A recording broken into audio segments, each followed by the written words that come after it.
റോയിച്ചായ ഇന്ന് MLA സ്ഥാനം രാജിവെച്ച ശേഷം PV അൻവർ പറഞ്ഞ കാര്യങ്ങൾ UDF-നെ കൂടി വെട്ടിലാക്കുന്നതാണ്. നിലമ്പൂർ മത്സരിക്കില്ല, P. ജോയിയെ സ്ഥാനാർത്ഥിയാക്കണം എന്നെല്ലാമാണ് അൻവറിന്റെ ആവശ്യം. ഇത് കോൺഗ്രസിന് എന്ത് പുകിലായിരിക്കും ഉണ്ടാക്കുക? അൻവറിന്റെ വരവേതായാലും ഒരു തരത്തിലും കോൺഗ്രസിന് ഗുണം ചെയ്യുന്നില്ല, UDF-നും ഗുണം ചെയ്യുന്നില്ല എന്നുള്ളതിന്റെ ആദ്യത്തെ വെടിയാണ് ഈ പൊട്ടിച്ചിരിക്കുന്നത്. ഒരു ഘട്ടത്തിൽ പോലും രാഷ്ട്രീയമായ ഒരു ഫോക്കസ് ഇല്ലാത്തൊരു മനുഷ്യനാണെന്ന് പ്രൂവ് ചെയ്യുന്ന തരത്തിലാണ് അൻവറിന്റെ ഈ പോക്ക് മുഴുവൻ. കാരണം UDF-മായി താൻ MLA സ്ഥാനം രാജിവെക്കുന്നു, പകരം DCCയുടെ പ്രസിഡന്റായ VS ജോയിയെ അവിടെ മത്സരിപ്പിക്കണമെന്നാണ് അദ്ദേഹം ആവശ്യപ്പെടുന്നത്. അത് കോൺഗ്രസിന് അത് വലിയൊരു പൊട്ടിത്തെറിക്കിടയാക്കും. അവിടെ ഒരു തവണ മത്സരിച്ച ആര്യാടൻ മുഹമ്മദിൻ്റെ മകൻ ആര്യാടൻ ഷൗക്കത്ത് മത്സരിക്കുന്നതിനൊക്കെ തന്നെ തയ്യാറെടുക്കുന്നു. ജോയിക്കും താല്പര്യമുണ്ട്.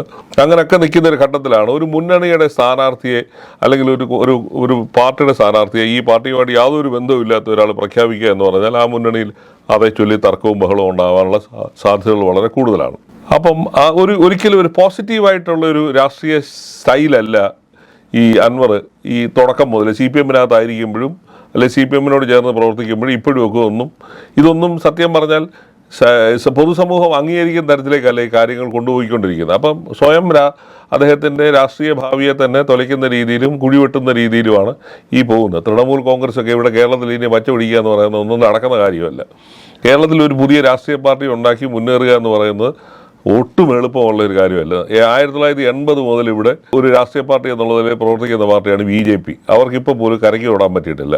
40-45 വർഷത്തിന് ശേഷം ആദ്യമായിട്ടാണ് ഒരു MP-യെ അവർക്ക് ജയിപ്പിച്ചെടുക്കാൻ പറ്റുന്നത്. അപ്പം പിന്നെ ഈ തൃണമൂൽ കോൺഗ്രസ്സൊക്കെ ഇവിടെ വന്നിട്ട് ഇനി എന്ത് ചെയ്യാൻ ഒന്നത്. പിന്നെ ഈ തന്നെയല്ല ഈ തരത്തിൽ ഇപ്പോൾ സകല പാപങ്ങളും ഏറ്റു പറഞ്ഞ സതീശനോടും കോൺഗ്രസിനോടും രാഹുൽ ഗാന്ധിയോടും ഒക്കെ മാപ്പ് പറഞ്ഞെങ്കിലും ഇതൊക്കെ കോൺഗ്രസ്സുകാർക്ക് ദഹിക്കുമോ ഇല്ലയോ എന്നുള്ളത് കണ്ടറിയണം. അൻവർ എന്തുകൊണ്ട് മത്സരിക്കുന്നില്ല എന്നൊരു ചോദ്യമുണ്ട്. പാർട്ടിയിൽ നിന്ന് പിന്നെ LDF ബന്ധം ഉപേക്ഷിച്ച് അല്ലെങ്കിൽ MLA സ്ഥാനമൊക്കെ രാജിവെച്ചിട്ട് ഇനി എന്താണ് അദ്ദേഹത്തിൻ്റെ നടപടിക്രമം എന്ന് പോലും പറയുന്നില്ല. എന്തുകൊണ്ടാണ് അദ്ദേഹം മത്സരിക്കാത്തതെന്നുള്ള ചോദ്യം എനിക്കൊന്ന് പത്രസമ്മേളനത്തിൽ ആരും ചോദിച്ചായിട്ടും കേട്ടില്ല. അദ്ദേഹം മാറി നിന്നിട്ട് എന്ത് ചെയ്യാനാണ് ഉദ്ദേശിക്കുന്നു എന്നുള്ളതൊരു പ്രസക്തമായൊരു ചോദ്യം അവിടെ കിടപ്പുണ്ട്. ഈ തുടക്കകാലം അൻവറിനെ പോലെ ഒരാളാണ്. കാരണം 2 തവണ അവിടെ നിയമസഭയിൽ നിന്ന് മത്സരിച്ച് ജയിച്ചു. അവിടുത്തെ എല്ലാ വിഷയങ്ങളും ജനകീയ വിഷയങ്ങളിൽ ഇടപെട്ട് ഇപ്പോൾ ഒരു താരപരിവേഷത്തിൽ നിൽക്കുമ്പോഴാണ് മത്സരിക്കില്ല എന്ന് പ്രഖ്യാപിക്കുന്നത്. അത് തന്നെ നമ്മുടെ മുമ്പിൽ 2015 2012 നെയ്യാറ്റിൻകര MLA ആയിരുന്ന R. സെൽവരാജ് CPM-ൽ നിന്ന് രാജിവെച്ച് അദ്ദേഹം UDF-ന്റെ സ്ഥാനാർത്ഥിയായി കോൺഗ്രസ് ചേർന്ന് അദ്ദേഹം മത്സരിച്ച് ജയിച്ച പാരമ്പര്യവും ഉണ്ട്. അപ്പം എല്ലാവരും പ്രതീക്ഷിച്ചിരുന്ന ഒന്നിൽ UDF-നോട് ചേർന്ന് അല്ലെങ്കിൽ UDF-ന്റെ പിന്തുണയോടുകൂടി അദ്ദേഹം വീണ്ടും മത്സരിക്കുമെന്ന ഒരു ധാരണയായിരുന്നു ഉണ്ടായിരുന്നത്. അതിന് തുനിയാതെ പോകുന്ന പോക്കിൽ ഒരു വെടിയും പൊട്ടിച്ചിട്ടാണ് അദ്ദേഹം പോയിരിക്കുന്നത്. അത് കോൺഗ്രസ്സുകാരെങ്ങനെ സ്വീകരിക്കും എന്നുള്ളതാണ് ഏറ്റവും പ്രസക്തമായ ഒരു ചോദ്യം. അതേപോലെ തന്നെ ഈ അദ്ദേഹം ഈ പറയുന്ന ഇപ്പോൾ ഈ മലയോര കർഷകരോടുള്ള പ്രേമം മൂത്തിട്ടാണ് അദ്ദേഹം ഇതിനൊക്കെ ഇറങ്ങിത്തിരിക്കുന്നു എന്ന് പറയുന്നത്. അതിലൊന്നും ഒരു അർത്ഥവുമില്ല. കാരണം ഈ 2016 മുതലാണ് കേരളത്തിൽ ഈ വന്യമൃഗ സംഘർഷം അധികം ആയിട്ട് വന്നിരിക്കുന്നത് അല്ലേ. അതിനുശേഷം ഏതാണ്ട് 1000-ഓളം പേര് മരിച്ചു. അന്നൊന്നും അദ്ദേഹം ഈ ഇഷ്യൂ സംസാരിച്ചു പോലും കേട്ടിട്ടില്ല.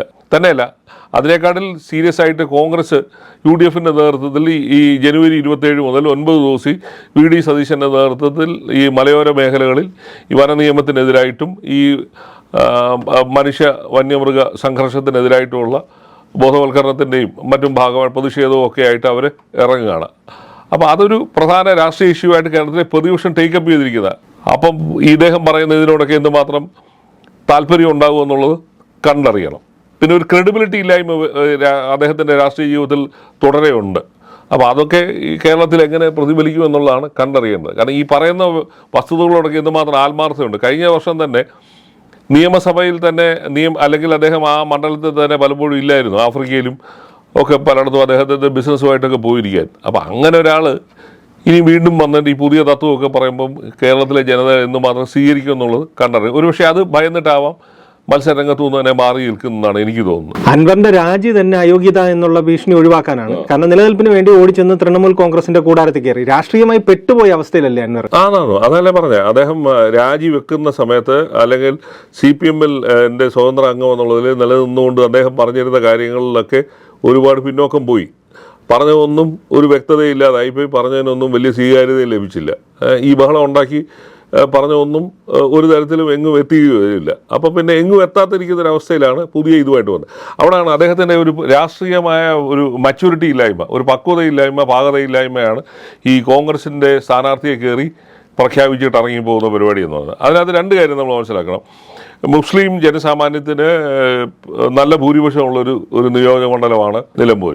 അവിടെ ഒരു 20-25% മാത്രമേ ഉള്ളൂ ക്രിസ്ത്യാനികൾ എന്ന് പറയുന്നത്, മലയോര കുടിയേറ്റ കർഷകരായിട്ടുള്ളത്. അപ്പം അവരുടെ ഇടയിൽ തന്നെ ഇത്തരത്തിലുള്ള ഡിവിഷൻ ഉണ്ടാക്കുക എന്നുള്ളതാണ് സംഭവം. അപ്പം സ്വാഭാവികമായി അത് കോൺഗ്രസിൻ്റെ പോലും സാധ്യതകൾ, ഇനി അഥവാ കോൺഗ്രസ് ഇനി VS ജോയിയെ നിർത്താനാണെങ്കിൽ പോലും അത് തന്നെ വലിയ തോതിലുള്ള തിരിച്ചടിക്കിടയാക്കും. അപ്പം അതൊരു പ്രധാന സംഭവമാണ്. ഒരു രാഷ്ട്രീയ പാർട്ടിയുടെ സ്ഥാനാർത്ഥിയെ കയറി പുറത്തുനിന്ന് ഒരാൾ പ്രഖ്യാപിക്കുക എന്ന് പറയുന്നത്, ഒരു MLA സ്ഥാനം ഒഴിഞ്ഞിട്ട് പോകുന്ന പോക്കിൽ വേറൊരാളെ പ്രഖ്യാപിച്ചിട്ട് പോവുക എന്ന് പറയുന്നു. മത്സരിക്കാൻ എന്തെങ്കിലും സാധ്യതയുള്ള വേറൊരാൾക്കെതിരെ വളരെ മോശമായ കമൻറ്റുകളും പറഞ്ഞിട്ട് ഇറങ്ങി പോവുക എന്ന് പറയുന്നത് അൻവറിൻ്റെ രാഷ്ട്രീയത്തിന് തന്നെ ചേരുന്നതായ ഒരു കാര്യമല്ല. അത് എങ്ങനെയായിരിക്കാം ജനങ്ങൾ സ്വീകരിക്കുക എന്നുള്ളത് കണ്ടിട്ടുണ്ട്. കോൺഗ്രസ് ഇനി അതിനോട് എങ്ങനെ റിയാക്ട് ചെയ്യും, അതാണ് ഏറ്റവും പ്രധാന പ്രശ്നം. കോൺഗ്രസ് ഇയാളുടെ ഇത്തരം വർത്തമാനങ്ങളോട് കോൺഗ്രസ് എങ്ങനെ പ്രതികരിക്കും എന്നുള്ളതാണ് ഏറ്റവും പ്രശ്നം. പിന്നെ എല്ലാം ഒരു കാര്യം ശ്രദ്ധിച്ചു, ഇതിനകത്തൊന്നും ഒരു വ്യക്തതയില്ല. അദ്ദേഹം പറയുകയാണ്, മുഖ്യമന്ത്രിയുടെ പൊളിറ്റിക്കൽ സെക്രട്ടറി പറഞ്ഞതുകൊണ്ടാണ് ഞാൻ VD സതീശനെതിരെ 150 കോടിയുടെ അഴിമതി ആരോപണത്തിന് ഒരു MLA ആണ് പറയുന്നത്. അത് ആരാണ്? ഒരു MLA അല്ലാത്ത ഒരാൾ പറഞ്ഞു, അല്ലെങ്കിൽ പാർട്ടിയിലെ വെറും സംസ്ഥാന കമ്മിറ്റി അംഗം മുഖ്യമന്ത്രിയുടെ പൊളിറ്റിക്കൽ സെക്രട്ടറി പറഞ്ഞാൽ ഉടനെ അതെല്ലാം ചാടി കയറി ഞാൻ അങ്ങ് പറഞ്ഞു എന്ന് പറയുന്നത് ആര് വിശ്വസിക്കാനാണ്?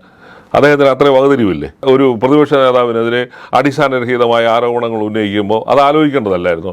അപ്പോൾ ശശിയുടെ തലയിലോട്ട് അത് ചാരിയിട്ട് ഇറങ്ങി പോകുക എന്ന് പറയുന്നത് അതിനൊന്നും ഒരു തെളിവില്ല. ഇദ്ദേഹം ഇതുവരെ പറഞ്ഞതിനൊന്നും വ്യക്തമായ ഒരു തെളിവ് ഹാജരാക്കാനോ ഒന്നും കഴിയുന്നില്ല. എല്ലാം അന്തരീക്ഷത്തിൽ നിൽക്കുന്ന ചില കാര്യങ്ങൾ ഇങ്ങനെ പറഞ്ഞിറങ്ങി പോകുന്നു എന്നുള്ളതല്ലാതെ അദ്ദേഹത്തിന് ഇത്തരം കാര്യങ്ങളൊന്നും ഒരു വ്യക്തത. ഇത് തന്നെയാണ് PC ജോർജും നേരത്തെ നടത്തിക്കൊണ്ടിരുന്നത്. വ്യക്തതയില്ലാത്ത അടിസ്ഥാനമില്ലാത്ത ആരോപണം ഉന്നയിച്ചിട്ട് ഇറങ്ങിപ്പോവുക, ആരുടെയും കുറേ പേരുടെ പേരും വിളിച്ചു പറഞ്ഞിട്ട് ഇറങ്ങിപ്പോവുക, അതാണ് ഇതിനകത്ത് സംഭവിക്കുന്നത്. അപ്പോൾ അതുകൊണ്ട് തന്നെ ഇപ്പം നിലവിൽ നമ്മൾ ഈ സംസാരിക്കുന്ന ഈ ഘട്ടം വരെ അൻവർ എന്ന് പറയുന്ന രാഷ്ട്രീയ നേതാവിന് കേരള രാഷ്ട്രീയത്തിൽ യാതൊരു ക്രെഡിബിലിറ്റി ഇല്ലാത്ത ഒരാളാണ്. ആ ക്രെഡിബിലിറ്റി റീറ്റെയിൻ ചെയ്യുക എന്ന് പറയുന്നത് അത്ര എളുപ്പമാണോ എന്ന് എനിക്കറിഞ്ഞുകൂടാ. പക്ഷേ അദ്ദേഹം ഈ പറഞ്ഞതിനൊന്നും ഒരു ക്രെഡിബിലിറ്റി ഇല്ല. അപ്പോൾ ഇത് UDF ഏത് തരത്തിലാണ് സ്വീകരിക്കുന്നത് എന്നുള്ളതാണ് മനസ്സിലാവാത്തത്. എനിക്കൊന്ന് സാധാരണഗതിയിൽ UDFൻ്റെ ഒരു നയരൂപീകരണം അനുസരിച്ച് അവരിതിനെ തള്ളി പറയാനാണ് സാധ്യത. ഈ സ്ഥാനാർത്ഥി ഞങ്ങളുടെ സ്ഥാനാർത്ഥി ഞങ്ങൾ തീരുമാനിച്ചോളാമെന്ന് അവർക്ക് പറയേണ്ടി വരും. അൻവർ ഞങ്ങളുടെ കാര്യത്തിൽ കയറി തലയിടണ്ട എന്ന് പറയുകയും അദ്ദേഹത്തെ ഒന്നിൽ ഒഴിവാക്കുന്ന തരത്തിലേക്ക് അത് എത്തപ്പെട്ടു പോകും. കാരണം തൃണമൂൽ കോൺഗ്രസ് കേരള രാഷ്ട്രീയത്തിൽ ഒരു പാർട്ടിയായിട്ട് പോലും ആരും അംഗീകരിച്ചിട്ടുമില്ല. അങ്ങനെ ഒരു പാർട്ടി ഇവിടെ നിലവിലില്ല. താനും 1% പോലും വോട്ട് അവർക്ക് ഈ തെരഞ്ഞെടുപ്പുകളൊന്നും അവർ മത്സരിച്ചിട്ടില്ല. മത്സരിച്ചാൽ തന്നെ 1% വോട്ട് പോലും കിട്ടുമോ ഇല്ലയോ എന്നുള്ളത് പോലും കണ്ടറിയണം. കാരണം 3 മുന്നണികൾ ശക്തമായി നിൽക്കുന്ന ഒരു സംസ്ഥാനത്ത് അവരോട് വന്നിട്ട് എന്ത് ചെയ്യാനാണ്? തന്നെയല്ല, കോൺഗ്രസ് ഉൾപ്പെടുന്ന ഇന്ത്യ മുന്നണിക്ക് പുറത്തു നിന്നുള്ള പിന്തുണ മാത്രമേ ഉള്ളൂ. മമതാ ബാനർജി തരം കിട്ടുമ്പോഴൊക്കെ കോൺഗ്രസിനെ അധിക്ഷേപിച്ച് സംസാരിക്കുകയും ചെയ്യുന്നത്. അപ്പോൾ കേരളത്തിലെ കോൺഗ്രസ്സുകാരും അഖിലേന്ത്യാ കോൺഗ്രസ് കമ്മിറ്റിയും ഈ തൃണമൂൽ കോൺഗ്രസ് എന്ന് പറയുന്ന കേരളത്തിൽ അപ്രസക്തമായി നിൽക്കുന്ന ഒരു പാർട്ടിയെ മുന്നണിയിലേക്ക് വലിച്ചു കയറ്റുമോ? പ്രത്യേകിച്ച് അൻവറിനെ പോലൊരാളെ ഇതിനകത്ത് വന്നിരുന്ന് നാക്കിന് എല്ലില്ലാതൊക്കെ സംസാരിച്ച് വീണ്ടും കുഴപ്പത്തിൽ ചാടിക്കുമോ എന്നുള്ളൊരു ഭയം കോൺഗ്രസിനകത്ത് തന്നെ തുടക്കത്തിൽ തന്നെ ഉണ്ട്. അപ്പോൾ അതാണ് കോൺഗ്രസ്സുകാർ സ്വീകരിക്കുന്നതിന് തടസ്സമായി നിൽക്കുന്ന പ്രധാന ഘടകം തന്നെ. ഈ അയോഗ്യത ഭീഷണി എങ്ങനെയായിരുന്നു? എന്തായിരുന്നു അതിൻ്റെ ഒരു നിയമവശം? തൃണമൂൽ കോൺഗ്രസ് ചേർന്നതായിട്ട് അവർ പ്രഖ്യാപിക്കുകയും ചെയ്തു, പാർട്ടി നേതൃത്വം പ്രഖ്യാപിക്കുകയും ചെയ്തു. ഇദ്ദേഹം ഇനിയും അത് തള്ളി പറയാനും പറ്റാത്ത സ്ഥിതി. അങ്ങനെ വരുമ്പോൾ നാച്ചുറലി സ്പീക്കർ മഹാഭൂരിപക്ഷത്തിലിരിക്കുന്ന ഒരു മുന്നണിയാണ്. സ്പീക്കർ തീരുമാനമെടുത്ത അയോഗ്യത കൽപ്പിച്ച് പുറത്തു പോകേണ്ടി വരും. അത് ഒഴിവാക്കാൻ വേണ്ടി തൽക്കാലം മോഹൻ രക്ഷിക്കാൻ വേണ്ടിയാണ് അദ്ദേഹം ഇത്തരം ഒരു നീക്കത്തിലേക്ക് പോകുന്നത്. 1.5 വർഷം ബാക്കി നിൽക്കുമ്പോൾ തന്നെ MLA സ്ഥാനം ഉപേക്ഷിച്ച് പോവുക എന്ന് പറയുന്നത് പോകുന്നു. കേരളത്തിൽ ഇപ്പം MLA സ്ഥാനം ഉപേക്ഷിക്കുന്ന MLA-മാരിൽ ആദ്യം പുതിയ ആളൊന്നും അല്ലല്ലോ. പലവിധ കാരണങ്ങളാൽ പലരും ഇതിനു മുമ്പ് രാജിവെച്ചിട്ടുണ്ട്. കേരളത്തിൽ ആദ്യമായിട്ട് 1967-68 കാലത്താണ് ആദ്യമായിട്ട് CPM-ൻ്റെ അംഗമായിരുന്ന കോസല രാമദാസ് CPM-ന് വിപ്ലവം പോരാ എന്ന് പറഞ്ഞ് ആക്ഷേപം ഉന്നയിച്ച് MLA സ്ഥാനവും CPM അംഗത്വം തന്നെ രാജിവെച്ച് പുറത്തു പോയത്. അതിനുശേഷം ഏതാണ്ട് 25-26 MLA-മാർ ഇതിനോടകം തന്നെ രാജിവെച്ചിട്ടുണ്ട്. പല കാരണങ്ങളാൽ പാർട്ടി മാറിയതിൻ്റെ പേരിലും മുന്നണി വിട്ടതിൻ്റെയൊക്കെ പേരിൽ തന്നെ രാജിവെച്ചിട്ടുണ്ട്.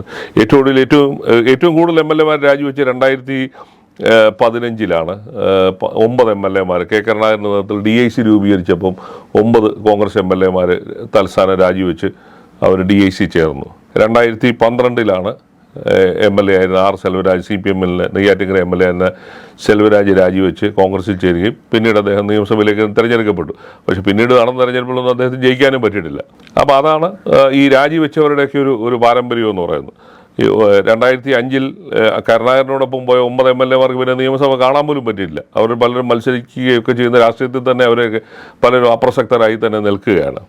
അപ്പോൾ ഇതാണ് കേരളത്തിൽ ഈ രാജികളുടെ ഒരു പൊതു അവസ്ഥ. MLA സ്ഥാനം നഷ്ടപ്പെടും എന്നുള്ളൊരു ഭയം കൊണ്ടാണ് പലരും അയോഗ്യത ഭീഷണിയെ തുടർന്നാണ് നമ്മൾ ഈ പറഞ്ഞ ഈ 9 MLA-മാരൊക്കെ തന്നെ 2005 രാജിവെക്കാനുണ്ടായ സാഹചര്യം ഉണ്ടായത്. PV അൻവറിന്റെ കാര്യം നോക്കുകയാണെങ്കിൽ ഒറ്റ മാപ്പ് കുറച്ചിൽ കൊണ്ട് അൻവറിന്റെ വാക്കുകൾ ഉണ്ടാക്കിയ മുറിവ് ഉണക്കാൻ പറ്റുമോ? കാരണം എന്ന് പറഞ്ഞാൽ രാഹുൽ ഗാന്ധിക്കെതിരെ DNA പരാമർശം, സതീശനെതിരെ അടിസ്ഥാനരഹിതമായ ഒരു അഴിമതി ആരോപണം, ഇതെല്ലാം ഒരു മാപ്പ് പറയുന്നത് കൊണ്ട് മാത്രം കോൺഗ്രസ് ക്ഷമിക്കാവുന്ന ഒന്നാണ്. രാഷ്ട്രീയത്തിൽ അങ്ങനെ ഒരു പെർമനന്റായ ശത്രു മിത്രവും ഇല്ലെന്നൊക്കെ പറയുന്നുണ്ടെങ്കിലും ചിലരുടെ മനസ്സിൽ ഇതൊക്കെ കാണുമല്ലോ. തന്നെയല്ല, നമ്മളൊരു രാഹുൽ ഗാന്ധിയെ പോലെ കോൺഗ്രസിൻ്റെ അഖിലേന്ത്യാ നേതാവ്, പാർലമെൻറ്റിലെ പ്രതിപക്ഷ നേതാവായിട്ടിരിക്കുന്ന ഒരാളെക്കുറിച്ച് അതിരൂക്ഷമായ ഭാഷയിൽ CPM ഒന്നും അങ്ങനെ ഒരു വാക്കൊന്നും ഉപയോഗിച്ചിട്ടേ ഇല്ല. അത്തരത്തിലൊരു പ്രയോഗം പോലും ഇന്ത്യയിലെ BJP പോലും, പിന്നല്ലേ ബാക്കിയുള്ളവർ, അങ്ങനെ ഒന്നും നടത്താത്തൊരു സമയത്താണ് രാഹുൽ ഗാന്ധിയുടെ DNA പരിശോധിക്കണം, നെഹ്റു കുടുംബത്തിലെ ആണോ ഗാന്ധി കുടുംബമാണോ എന്നൊക്കെ പറഞ്ഞുള്ള ഏറ്റവും അതിക്ഷേപകരമായ ഒരു പ്രസ്താവന നടത്തിയത്. ഒരു വശത്ത് നിൽക്കുന്നത്. പിന്നെ സതീശനെതിരെ ഉന്നയിച്ച ആരോപണം, സാധാരണഗതിയിൽ പ്രതിപക്ഷ നേതാവിനെതിരെ അഴിമതി ആരോപണം ഉന്നയിച്ച കൃത്യതയോടുകൂടിയാണ് പലരും ഉന്നയിക്കുകയും ചെയ്തത്. ഇത് യാതൊരു അടിസ്ഥാനവും ഇല്ലാത്ത, കേട്ടുകേഴ്വി പോലും ഇല്ലാത്ത തരത്തിലുള്ള ഒരു ആരോപണം ഉന്നയിച്ചു. അത് തെളിയിക്കാനൊന്നും പറ്റിയില്ല, ഒരു വസ്തുതയില്ലായിരുന്നു, ഇതൊക്കെ തന്നെ. എന്നിട്ട് ഇപ്പോൾ പറയുകയാണ് ശശി പറഞ്ഞിട്ടാണ് ഞാൻ ആരോപണം ഉന്നയിച്ചത്. അതിനകത്ത് എന്ത് വസ്തുത? ഒരു MLA എന്നുള്ളത് വളരെ ഉത്തരവാദിത്തപ്പെട്ട ഒരു ജോലിയാണ് ഒരു സഭാംഗം എന്നുള്ള നിലയിലുള്ളത്. അവിടെ നിന്നുകൊണ്ട് ഇതുപോലുള്ള നാക്കിന് എല്ലില്ലാത്ത രീതിയിൽ ഓരോന്ന് വിളിച്ചു കൂവിയിട്ട് അതിപ്പോൾ ശശി പറഞ്ഞതാണ് അല്ലെങ്കിൽ വേറൊരാൾ പറഞ്ഞതാണെന്ന് പറഞ്ഞിട്ട് കാര്യമുണ്ടോ? അപ്പോൾ അതൊരു ആ വ്യക്തിയുടെ ഒരു വ്യക്തിത്വമില്ലായ്മ, നിലപാടില്ലായ്മ, സത്യസന്ധതയില്ലായ്മ, ഏതൊക്കെയാണ് നിങ്ങൾക്ക് കാണാൻ പറ്റും. നിയമസഭാ അംഗം എന്നുള്ളതിൽ പരിരക്ഷ ഉപയോഗിച്ചാണല്ലോ ഈ ആരോപണം ഉന്നയിച്ചത്. സത്യം പറഞ്ഞാൽ CPM ആ ആരോപണത്തെ പിന്നീട് ഒരിക്കൽ പോലും പറയാനോ അത് ഏറ്റെടുക്കാനോ ഒന്നും പൊതുസമൂഹത്തിൽ, CPM പോലൊരു കേഡർ സ്വഭാവമുള്ള ഒരു പാർട്ടിക്ക് അത് വേണമെങ്കിൽ പൊതുസമൂഹത്തിലേക്ക് കൊണ്ടുവന്ന് സതീശനെ അവമാനിക്കുന്ന രീതിയിലേക്ക് കൊണ്ടുപോകാമായിരുന്നു. അവരാരും ഇതിനെ ഏറ്റുപിടിക്കാൻ പോലും തയ്യാറായില്ല. അതിൻ്റെ അർത്ഥം തന്നെ എന്താണ്? ഇതൊരു തട്ടിപ്പ് പരാതിയായിരുന്നു എന്നുള്ളതാണ്, അടിസ്ഥാനമില്ലാത്തൊരു പരാതിയായിരുന്നു എന്നുള്ളത് തെളിയിക്കപ്പെടും. ഇപ്പോൾ പിന്നെ മാപ്പ് പറയുന്നതിനകത്ത് എന്താ കാര്യം? അപ്പോൾ ഇദ്ദേഹം പറയുന്നതൊന്നും ആരും വിശ്വസിക്കത്തില്ല എന്നുള്ളതിൻ്റെ ഒരു പ്രധാന തെളിവായിട്ടാണ് അത് എനിക്ക് അങ്ങനെ മാപ്പ് പറയേണ്ടി വരുന്ന ഒരു സ്ഥിതി എന്ന് പറയുന്നത് അൻവർ എന്ന് പറയുന്ന രാഷ്ട്രീയ നേതാവിൻ്റെ ക്രെഡിബിലിറ്റി ഇല്ലായ്മയാണ്. അതിനിയും ക്രെഡിബിലിറ്റി ഉണ്ടോ ഇല്ലയോ എന്ന് പ്രൂവ് ചെയ്യേണ്ടതാണ് വരും ദിവസങ്ങളിൽ. നടക്കുമോ ഇല്ലയോ എന്നുള്ളത് കണ്ടറിയണം.